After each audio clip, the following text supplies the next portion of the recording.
Hola, hola. Hola, Hola, hola. hola a todos, Todas. todas, Todes. a todas las personas. A todas las personas. Gracias por acompañarnos. Estamos en un nuevo episodio de Filosofía. A todos, Rox. ¿De qué vamos a hablar hoy, Rox? Vamos a hablar de este libro que les dejé a mis estudiantes en el seminario de Filosofía y Género que recién empecé. Recién volví a la universidad después de medio sabático que estuve ausente de las clases, y entonces en Filosofía y Género les dejé leer para empezar Los Anormales, que es este libro de Foucault, o estas sesiones que dio Foucault en una época. Ahorita les comento un poquito más sobre estas sesiones que daba Foucault. Oye, Roxy, ¿por qué vamos a hablar de este libro de Foucault? Uno, porque pues me parece que siempre es interesante tocar tierra con respecto al género, no únicamente porque Trump haya dicho que existen solo dos géneros, hombre y mujer, ¿no? Que es completamente debatible. O sea, tendríamos que preguntarnos qué es el género y qué consideraciones está teniendo él y otros y otras. O sea, no es el único. Lo que pasa es que él se atreve a decirlo abiertamente y tiene un gran micrófono, y hay mucha gente que incluso le aplaude esas aseveraciones, que no sé si son solo provocaciones o es también resultado de mucha ignorancia, de mucho conservadurismo. Pero bueno, como se repite y se replica, y hay TikToks de gente que le da seguimiento, y hay otros gobiernos en Europa que también están como por esa línea. El propio Milei en Argentina también está en esa línea. Pues sí es importante como no tocar tierra, pues tocar tierra con los autores y tocar tierra con la filosofía para saber cómo un poco tratar de desentrañar esas aseveraciones que tienen como como un tipo, quieren llegar como a un tipo de verdad inamovible, ¿no? Como si eso fuera posible en el siglo XXI. Sí, como un código de ceros y unos, ¿no? Sí, un código binario, exacto, solamente, ¿no? Exacto. Entonces, un poco hablar de eso a partir de este autor que es un filósofo importante en el siglo XX. Oye, y en relación también con la película, ¿no? Ah, sí, y en relación también con la película de Emilia Pérez, que más allá de si estamos a favor o en contra de las críticas, o sea, de que si los mexicanos, las mexicanas tenemos el derecho para decir que por qué no nos gusta, que solo nosotros somos quienes podemos hablar del crimen organizado y del narcotráfico, porque somos nosotros quienes lo sufrimos.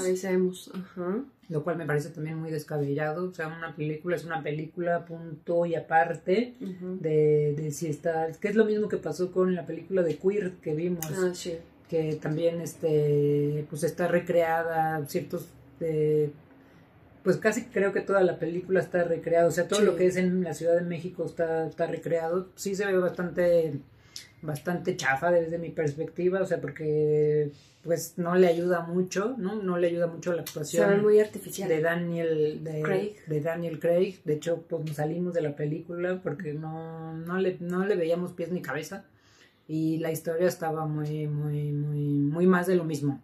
Emilia Pérez, pues no la hemos visto. No la hemos visto. No. Pero bueno, independientemente de esto, el tema es la polémica, ¿no? Que genera la discusión, o el debate que pueda generar esta... que sea una mujer trans la protagonista, y los premios que se ha ganado tanto en Cannes como ahora las nominaciones que tiene al Oscar. Y los señalamientos que recibe de figuras como... con tanto micrófono como Trump, ¿no? Exacto, sí, y pues qué problema hay de que sea una mujer trans la que se gane el Oscar. Digo, desafortunadamente ahorita ya le sacaron unos tweets que eso no sé si tiene que ver también con la parte de que sea trans, ¿no? O no, o sea, ahí valdría la pena preguntarnos, ¿y esos tweets se los están sacando porque está nominada por ser mujer trans? ¿O se los están sacando por ser mujer trans? ¿O porque hay un genuino deseo o interés de que haya respeto a las diversidades, ¿no? O sea, ¿qué es lo que hay detrás también de esos tweets? Sí, independientemente de que pues existen. No, de que en su momento Carla Sofía, pues sí los escribió, pues, ¿no? Sí los escribió, y que no es muy lejano, son del 2020, 2021, si los escribió es porque lo pensaba, o sea, no sé si alguien puede cambiar tan rápido su manera de pensar, como para ahora, digo, se aceptan siempre las disculpas, pero... Y el cambio de opinión, ¿verdad? Y el cambio de concepto. De conceptualización del mundo. Sí, exacto, pero bueno, todo está muy ahí entre líneas, por eso mejor nos regresamos a lo que está escrito en los textos, en los libros. Por eso mejor que nos guíe pensado, Foucault. Sí, por eso mejor regresamos a los textos de Foucault. Y bueno, Foucault es este filósofo del siglo XX, colega, compañero, a veces de aula, no eran amigos, luego ya no, de Jacques Derrida, y es de esta generación que a mí me gusta mucho, de la escuela francesa, del pensamiento francés, Jacques Derrida, Deleuze, Althusser, obviamente estaba Sartre en esa época, Simone de Beauvoir, o sea, hay toda una generación importante del pensamiento francés del siglo XX, un pensamiento de posguerras, un pensamiento que habla pues precisamente de todo lo que queda atravesado por las guerras, ¿no? No solo el existencialismo, sino que Foucault va un poco más allá, y Foucault empieza a sacar todos estos temas que estaban un poco olvidados o desplazados por las propias preocupaciones de la guerra, que son la sexualidad y la locura. Y de Foucault, pues son categorías importantes las que conocemos, ya sea que seamos filósofos o no, como el panóptico, el biopoder. De hecho, también tiene un texto que se llama Queer, lo queer, ¿no? Obviamente, pues lo que está alrededor de la locura y de la sexualidad. Oye, y de las instituciones, o sea, el papel importantísimo que juegan las instituciones en las dinámicas de poder. Oye, así rápidamente, para luego ya entrar en materia en el libro, ¿de qué hablan estas dos categorías, lo panóptico y el biopoder? El panóptico es esta figura de tener una visión de 360 grados, una visión que controla. Por ejemplo, él pone el caso de las cárceles y estas torres de seguridad que tienen las cárceles, desde donde se puede observar todo el movimiento de la cárcel. Entonces él prevé que esta figura del panóptico, que se parece mucho a la parte del gran hermano, ¿no? Se parece al Big Brother. Se parece mucho a esta idea del gran hermano. Es como alguien siempre nos está observando, alguien siempre nos está viendo, nos está queriendo controlar, que lo cual, pues, ahora con la inteligencia artificial, con nuestras cámaras en los celulares, el mundo de los hackers, el algoritmo que lee nuestros deseos, las cámaras en las calles, en todas partes. Sí, o sea, ese panóptico llegó para quedarse. Las redes sociales, todos los que tenemos celulares somos un panóptico del otro. Exacto, exacto. Y el biopoder, pues es como todo el poder está alrededor de la bios, del cuerpo, de la corporalidad, y de ahí viene, o sea, de lo que propone Foucault sobre el biopoder, que no es propiamente una categoría inicial de Foucault, sino que viene un poco antes, pero Foucault le da forma a partir de la historia de la locura y la historia de la sexualidad. Después de Foucault vienen otros autores como Paul Preciado, que hablan como toda la industria del fármaco alrededor del biopoder, de la biopolítica. Y luego vienen otros autores como Achille Mbembe, que hablan de necropolítica, o sea, todo como la política alrededor de la muerte. Que lo vemos con el tema de los feminicidios, de los desaparecidos, del crimen organizado, entonces como de la migración, incluso cómo gira toda la política, ya no alrededor de dar vida, sino alrededor de dar muerte, y cómo hay industrias que se encargan precisamente del dar muerte.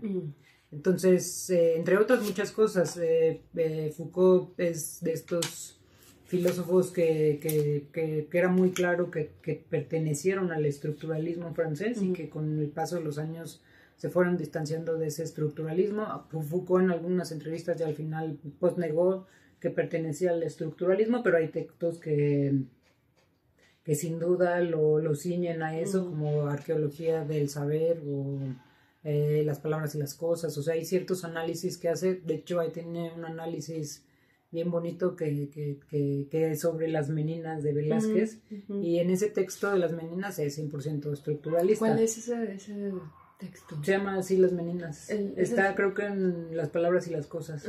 Creo que sí sé cuál es. Es en el que analiza la mirada a partir del cuadro. Analiza varios aspectos, porque está dividido como en varios. Es un texto corto y analiza varios aspectos del cuadro.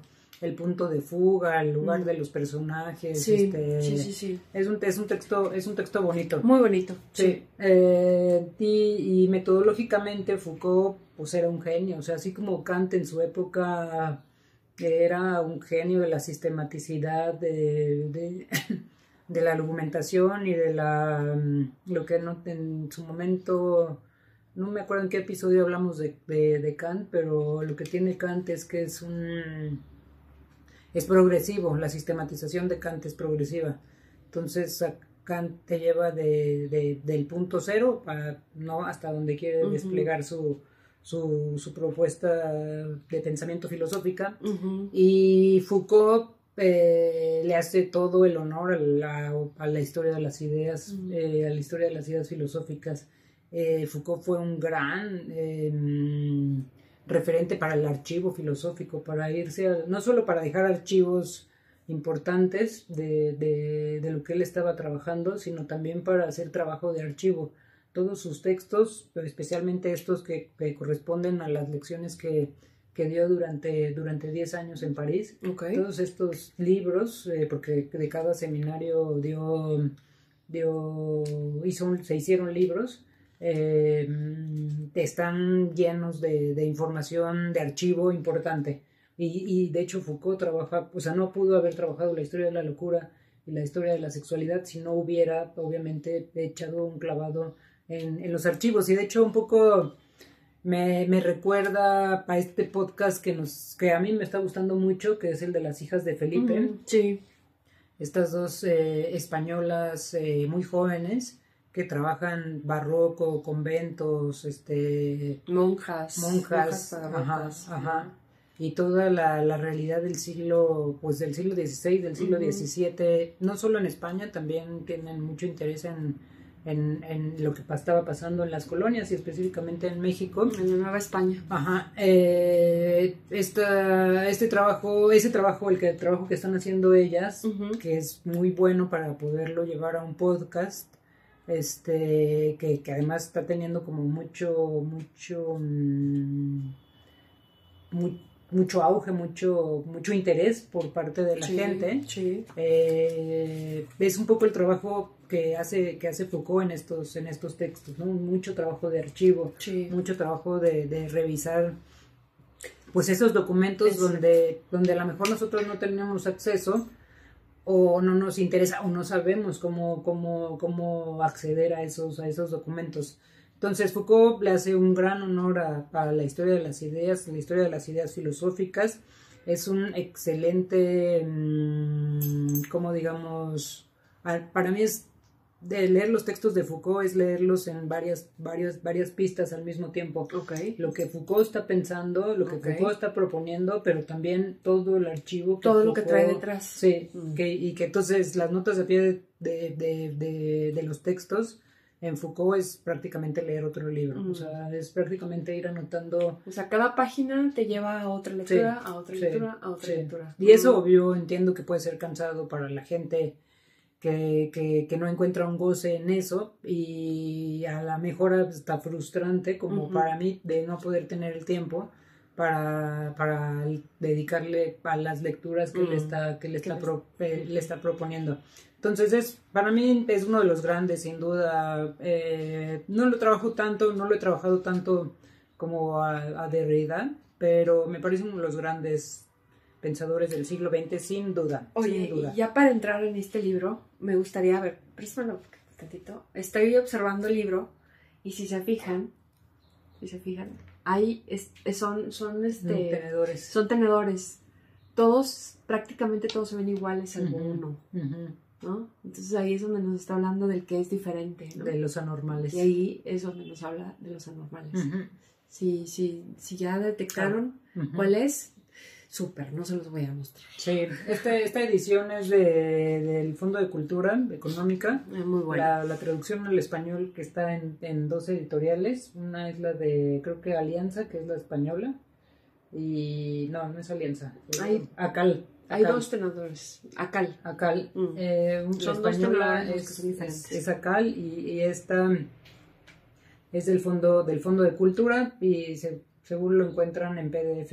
Si no tienen acceso al impreso, seguramente por ahí anda en la web, por ahí anda el texto de Foucault. Bueno, entonces un poco de introducción a estas lecciones.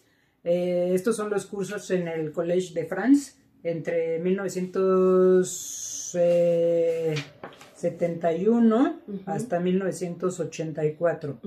Y aquí en la advertencia dice, con la excepción de 1977, cuando disfrutó de un año sabático.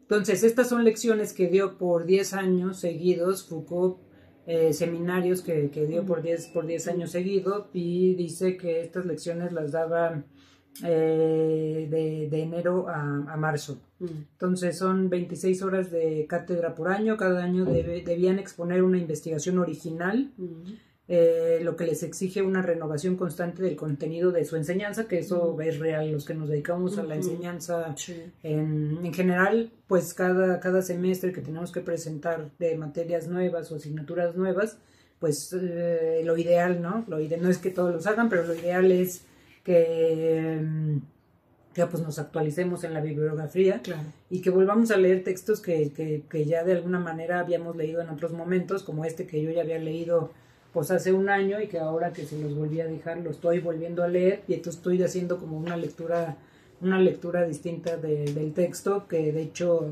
ahora dije voy a hacer un seguimiento de la propia historización de las ideas que está haciendo Foucault, y entonces fui poniendo post-it con números, o es lo que he estado haciendo, poniendo post-it con números, para tratar como de hacer un seguimiento de esa linealidad, de ese pensamiento, de hacia dónde nos quiere llevar Foucault, a ver si lo logro en el semestre, a ver cómo funciona, y a ver cómo funciona aquí en este episodio de este podcast. Entonces, ¿qué es lo que ayuda mucho a que nosotros podamos tener acceso a estos libros, que se hayan podido hacer estos libros? La tecnología.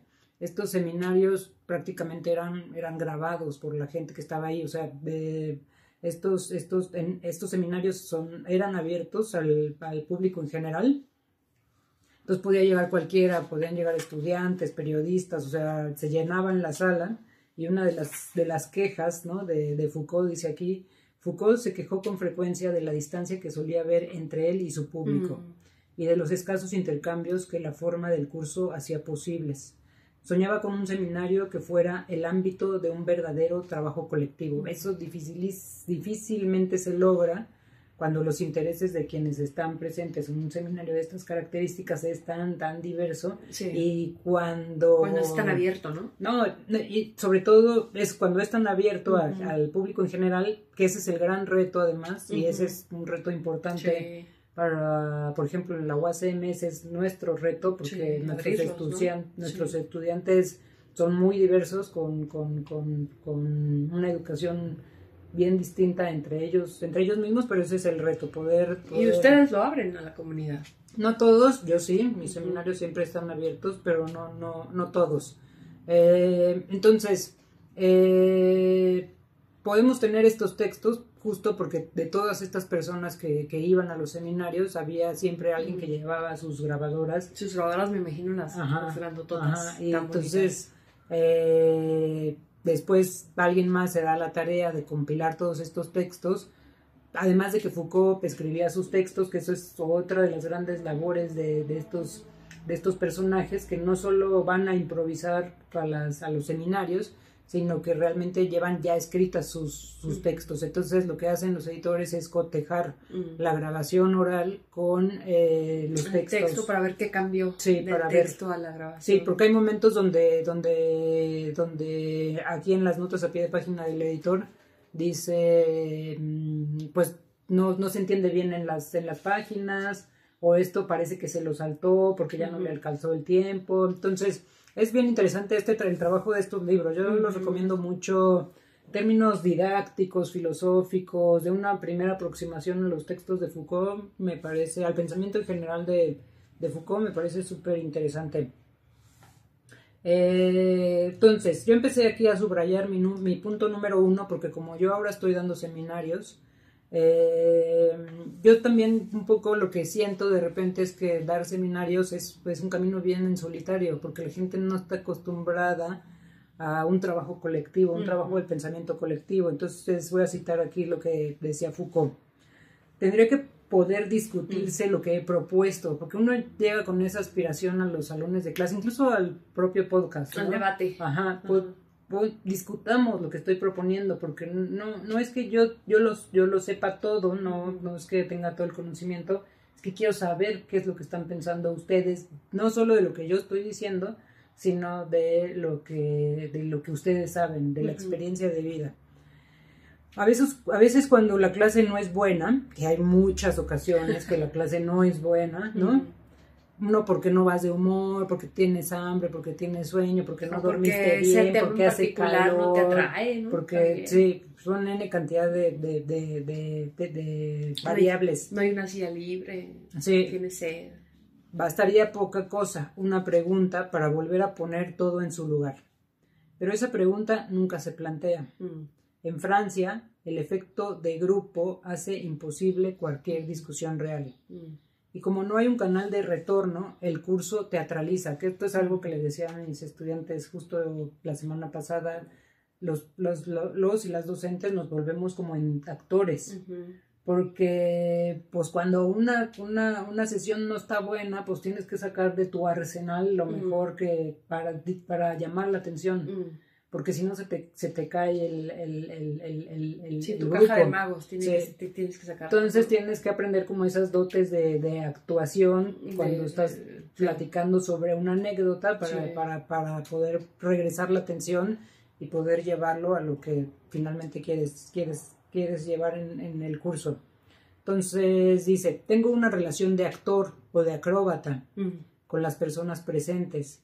Y cuando termino de hablar, una sensación de soledad total. O sea, esto me parece, cuando lo volví a leer, porque yo creo que he leído, cada vez que leo uno de estos 10 libros de Foucault, que ahí tengo, yo tengo impresos, 1, 2, 3, 4, 5, 6, 7.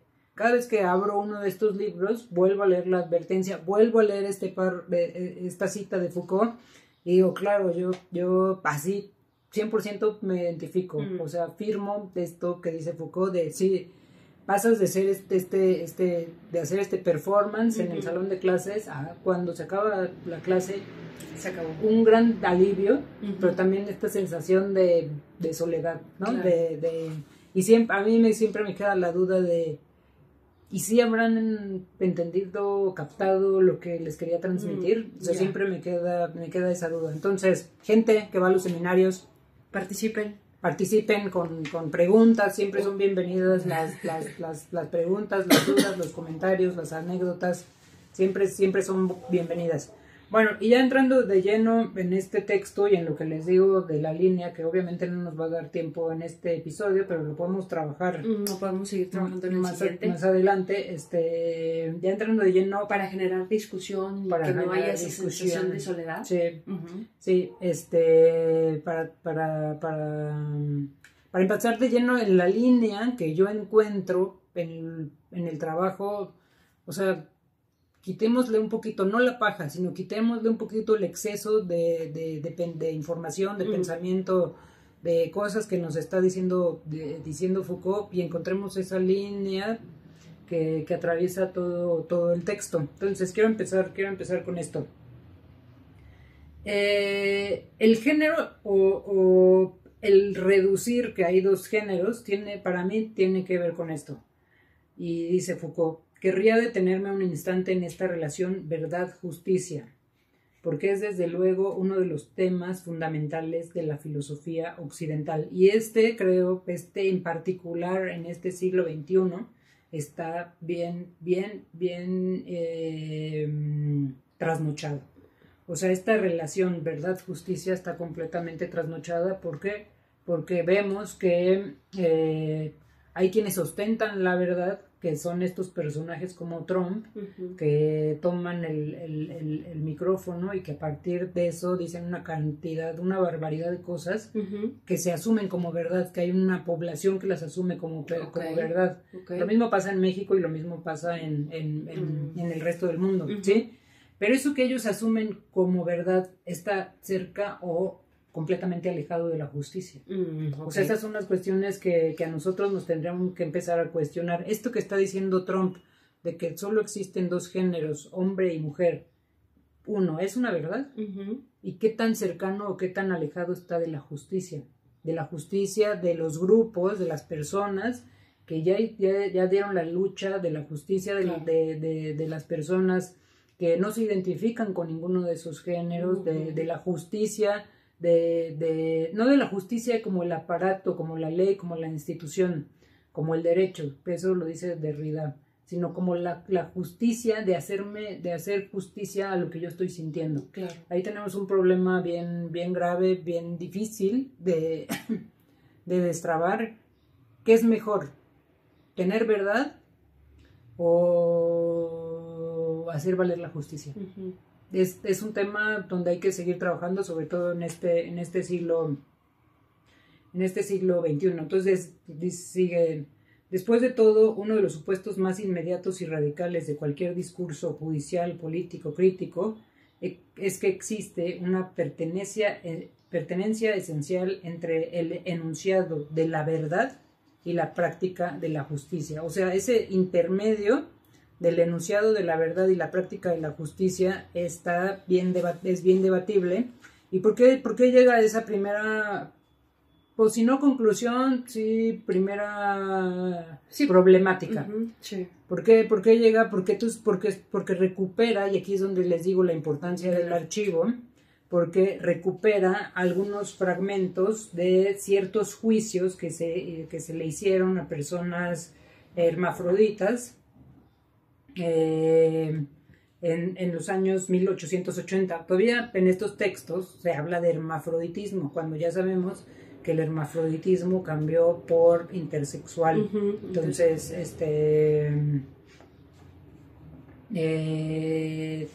no, para que no haya error en el texto, sí van a encontrar todavía el término de hermafrodita, pero sabemos nosotros que ese término ya es intersexual. Entonces tiene como varios fragmentos de diferentes momentos. Voy a leer solo un pedazo de por ejemplo. Sin ser intelectualmente brillante, no es estúpido, encadena bien las ideas y tiene buena memoria. Moralmente es homosexual desde los 12 o 13 años, y en sus inicios ese vicio no habría sido más que una compensación de las burlas que soportaba cuando de niño y criado por la asistencia pública estaba en La Mancha, en el departamento. Quizás su aspecto afeminado agravó esta tendencia a la homosexualidad, pero lo que llevó al chantaje fue el incentivo de la ganancia. X es totalmente inmoral, cínico e incluso charlatán. O sea, ahí ¿no? Esos adjetivos ya como qué necesidad tienen de referirse a esos adjetivos. ¿Este texto de quién es? ¿El que le está refiriendo? Este texto se trata de extractos de los exámenes médicos psicológicos de 3 homosexuales detenidos en 1973, acusados de robo y chantaje. Entonces, 1973 todavía había esta referencia, ¿no? a estos había un señalamiento, ¿no? Había estos señalamientos, y más adelante en otra cita habla también de la referencia a lo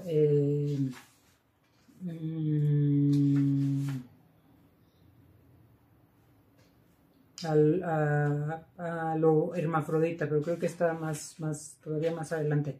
Entonces, ¿qué es lo que está planteando aquí Foucault como inicio, y que es hasta donde nos vamos a quedar por hoy?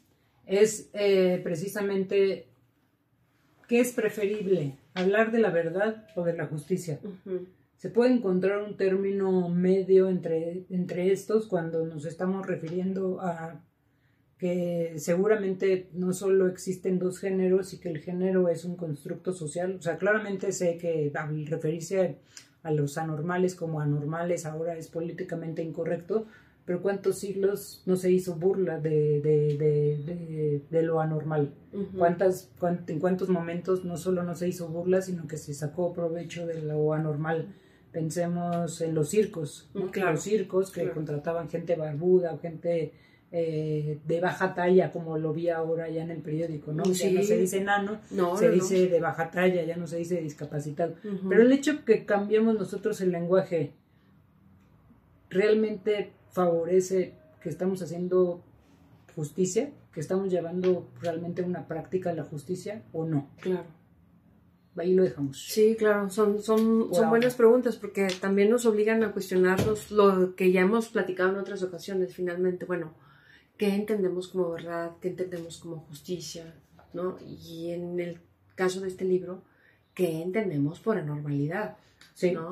Y si fuese así, bueno, entonces, ¿qué es lo normal? Exacto, ¿no? Que eso es... O sea, al final, como que son esas las preguntas de origen, ¿no? Y en todo caso es, pues entonces todos somos anormales. Que es justo eso, le diste en la clave y ya te adelantaste a mi punto número 18. ¿Qué tal? Que justo lo que está planteando toda esta gran introducción de 3-4 sesiones que lleva ya Foucault en el libro es, bueno, ¿y qué peso ha tenido la normalización? Claro. De la sexualidad, claro, en las sociedades? Y hay justo... es un tema también trascendental, o sea, el tema de normalizar, ¿no? Normalizar las violencias, normalizar los terrorismos, normalizar las deportaciones, o sea, verlos como algo cotidiano. Exacto. ¿No? Entonces, muy bien, pues ya entramos de lleno en discusión con Foucault. Nos vemos la siguiente semana en Filosofía. A todo rocks.